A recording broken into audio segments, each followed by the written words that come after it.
ದಾರಿ ಮೈಲಿಗಲ್ಲು ಇವನ ಎದುರು ಯಾರು ಹೋಗಬ್ಯಾಡಿ ಹಿಂದೆ ಐತೆ ಸೈನ್ಯವು ಹಸಿದ ಜನಕ್ಕೆ ಇವನು ಅನ್ನದಾತ ಹಸಿರ ಉಸಿರು ಎಂದು ಹೇಳಿದಾತ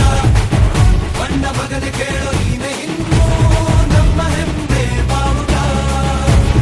ಓದು ಕಲಿತ ವಿಜ್ಞಾನಿ ಬೆಳೆದಿದ್ದು ಹಂಚುವ ಈ ದಾನಿ ಸಿಡಿದೆತ್ತ ಸ್ವಾಭಿಮಾನಿ ಸಾಲು ಸಾಲು ಕಟ್ಟಿ ಹೊಂಟ ಭೂಮಿ ಬಿದ್ದಲು